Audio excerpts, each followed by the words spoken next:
जय गुरु जी। संगत जी, काफी सारी संगत के सवाल अमृत वेला को लेके होते हैं कि अमृत वेले में हमें क्या करना चाहिए, कितने बजे हमें अमृत वेला करना चाहिए और क्या अमृत वेला हमें नहा के करना जरूरी है। संगत जी, सबसे पहले तो आप सबको पता होगा कि गुरु जी महाराज ने कहा जिस वेले आप अपने रब नू याद कर लो वही अमृत वेला है। क्योंकि गुरुजी ने कहा गृहस्थी में रहते हुए हमारे पास इतनी जिम्मेदारियां होती हैं, हम कई बार सुबह नहीं उठ पाते हैं और नहीं कर पाते हैं, तो कोई बात नहीं। आप उठते बैठते सोते जागते हर वक्त अपने प्रभु को याद कर सकते हैं। कोई ऐसा नहीं कि इतने घंटे बैठ के जाप करना है या इस वक्त करना है या इस वक्त जोत जलानी है। गुरु जी ने हमें हर प्रकार के रिचुअल से दूर रखा। संगत जी, कोई बीमार व्यक्ति है वो भी ज्यादा देर नहीं बैठ के कर सकता है, तो आप मन में बस प्रभु का नाम ले लीजिए, हर वक्त गुरु जी को याद कर लीजिए, वही अमृत वेला है।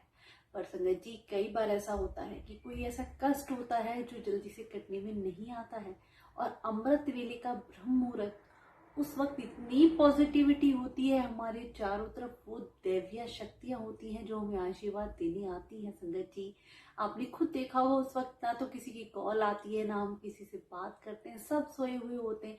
चारों तरफ एक पॉजिटिव ऑरा होता है, दैवीय शक्तियां काम करती हैं, और उस वक्त अगर हम गुरु जी को याद करते हैं तो वो हमारी पुकार बड़ी जल्दी ही सुनते हैं। संगत जी, उस वक्त आपको करना क्या है। संगत जी, गुरु जी ने भी एक बार अपने वचनों में कहा कि जो सुबह 3 बजे से 4 बजे का टाइम होता है वो गोल्डन पीरियड होता है, और 4 से 5 बजे का टाइम सिल्वर पीरियड होता है अमृत वेला करने के लिए, और 5 से 6 फिर नॉर्मल टाइम होता है। संगत जी, तो 3 से लेके 6 बजे के बीच में जब भी आपको टाइम मिले आप अमृत वेला कर सकते हैं।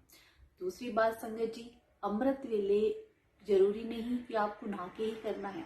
आप उठिए, फ्रेश हुए, हाथ मुंह धोइए, और तब भी अगर गुरु जी के स्वरूप के सामने बैठ जाएंगे, वो कहते हैं ना, हमारा मन साफ होना चाहिए। संगत जी, चाहे हम बाहर से अपने तन को कितना ही साफ कर ले उससे कुछ फर्क नहीं पड़ता, हमारे भगवान तो हमारा मन ही देखते हैं।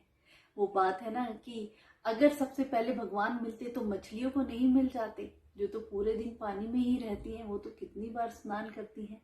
यही बात है संगत जी, अगर भूखे रहने से मिलते तो भिखारियों को मिल जाते जो कितने कितने दिन भूखे रहते हैं।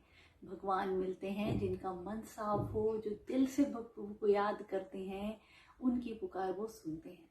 तो संगत जी, सुबह उठ के जैसे आपको ठीक लगे आप नहा धो के या हाथ मुंह धो के गुरु जी के स्वरूप के सामने जाके बैठ जाएं कि प्रभु जी मैं आ गया हूँ आपके सामने, अब मुझे नहीं पता, मैं तो बैठ गया हूँ। और जो आपका, जिससे आपका कनेक्शन गुरुजी महाराज के साथ बने, पहले तो उनसे बातें करें, अपनी हर बात उनसे शेयर करें। संगत जी, फिर आप मंत्र जाप कर सकते हैं, गुरुवाणी सुन सकते हैं, जपजी साहिब का पाठ कर सकते हैं।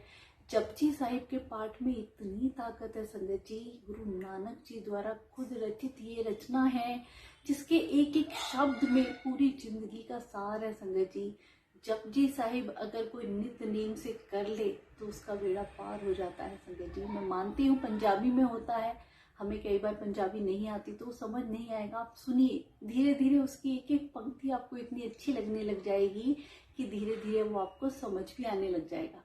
जपजी साहिब का पाठ है, सुखमनी पाठ है, चौपाई पाठ है, गुरु जी का मंत्र जाप है, शिव पुराण भी आप पढ़ सकते हैं।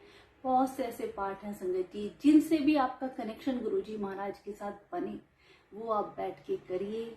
और उस वक्त अगर कहते हैं ना, कितने सालों की हमारी कोई कष्ट परेशानी है, कोई दुख है जो कटने में आता ही नहीं है, अमृत वेले का नित्य नेम का मतलब है संगत जी, एक ही वक्त में अगर आप सुबह 4 बजे बैठते हैं तो 4 बजे ही भगवान के स्वरूप के सामने बैठ जाए, 1 मिनट ना आगे ना 1 मिनट पीछे। और कुछ दिन आप जब ये नित्य नेम निभाते हैं तो भगवान भी उसी वक्त हमसे मिलने आते हैं। वो खुद इंतजार करते रहते हैं कि कब मेरा वक्त आएगा। मन नहीं लगता तब भी बैठे संगत जी, कहते हैं ना, मन रूपी घोड़ा इधर उधर दौड़ता है। पूजा में बैठते ही हमारे इधर उधर के ख्यालात, कोई चीज हम रख के भूल गए इतने सालों पहले, वो याद आ जाती है, किसने क्या कहा, क्या कहीं जाना है आना है, सब कुछ ऐसे दिमाग में चलता रहता है। पर धीरे धीरे आप प्रयास करेंगे, जब उस मन रूपी घोड़े को कहते हैं ना दवाई दी जाती है तो बड़ा उछल उछल के इधर उधर जाता है, उसे नहीं पता बीमार को दवाई दी जा रही है। बीमार क्या है? हमारा मन। और उस मन को जब हम नाम रूपी अमृत की दवाई देते हैं तो वो इधर उधर दौड़ेगा, पर धीरे धीरे जब उसे पता चल जाता है कि मुझे शांत करने के लिए दी जा रही है, तो धीरे धीरे उसे आदत पड़ जाएगी और वो दवाई लेके शांत हो जाएगा। तो ऐसे ही संगत जी, चाहे हमें नींद आए चाहे कुछ भी, नींद कब आती है संगत जी? जब कहते हैं ना फूलों की सेज में बैठ जाएं, सुकून में बैठ जाएं, तब नींद आती है। और वो अमृत वेला फूलों की सेज है, वहां जाके प्रभु के पास जाके हमें सुकून मिलता है, तब हमें नींद आने लग जाती है। धीरे धीरे आप प्रयास करें कि नींद ना आए। नींद आने का भी कारण है संगत जी, रात को कई बार लोग कहते हैं हम अमृत वेले नहीं उठ पाते। रात को आप समय से सोइए, 1 घंटे पहले अपने फोन वगैरह सब ऑफ कर दें। रात को सोएं तो गुरुजी महाराज से अरदास लगाएं कि गुरुजी सुबह आपसे मिलने की बड़ी इच्छा है, वो टाइम मेरा और आपका है, प्लीज आप उठा देना। तो गुरुजी महाराज उठाते हैं संगत जी, मेरा खुद का एक्सपीरियंस है। ऐसे गुरुजी महाराज हम पे दया करते हैं, पर हमारे अंदर एक वो चाव होना चाहिए गुरुजी से मिलने का। कहते हैं ना इतना कि सारे काम छोड़ के सुबह उठना है, बस मैं और मेरे गुरुजी। तो जब वो सच्ची पुकार आप प्रभु को लगाएंगे तो आपसे मिलने भी आते हैं और आपकी पुकार सुनने भी आते हैं। आप कभी भी देख लेना, आपने अमृत वेला करी या आपने कोई भी पाठ किया, अगर उसके बाद ही उस दिन ही आप थोड़ी देर सो गए, कुछ भी आपने सपने में ऐसा बुरा देख लिया, तो समझ लीजिए कितने सालों का कष्ट भगवान ने, गुरुजी महाराज ने उस कुछ मिनटों के सपने में काट दिया। अमृत वेला में वो की गई भक्ति, वो ताकत है संगत जी, वो खजाना है जो हमें हर प्रकार के हमारे कर्म काट सकता है। और ये जितने भी पाठ हैं संगत जी, ये इतने शक्तिशाली हैं, जो भी इनका नित्यनेम निभा दे, वो कहते हैं ना उनका बेड़ा पार है। ऐसे ऐसे पाठ, दैवीय शक्तियां हैं गुरु नानक जी द्वारा, गुरुओं द्वारा लिखी हुई एक एक पंक्ति जो रचना की गई है गुरुवाणी संगत जी, जो हमारे कर्म काटती है। कहते हैं ना गुरु तो तुम्हारी तकदीर भी लिख सकते हैं, तो तुम अपना भाग्य बदल सकते हैं।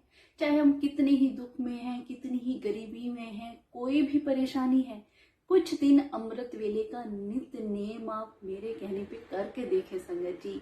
अगर आपके कष्ट ना कटें तो आप कहना। और इसमें कोई ऐसा नियम नहीं, कुछ नहीं, बस आपको अपना मन साफ रखना है। उस वक्त बस सच्चे दिल से ऐसी पुकार करें अपने गुरु को कि उन्हें आना पड़ता है और झोली भरनी पड़ती है संगत जी। पर हमारी पुकार बस इतनी सच्ची हो कि प्रभु सब कुछ आपको सौंप दिया है, अब आपने ही संभालना है। जब एक बार हम अपनी जिंदगी की बागडोर गुरुजी महाराज के हाथों में सौंप देते हैं तो वो आके नैया पार लगाते हैं। बस कमी हमारे अंदर रह जाती है कि हम वो सौंप ही नहीं पाते हैं।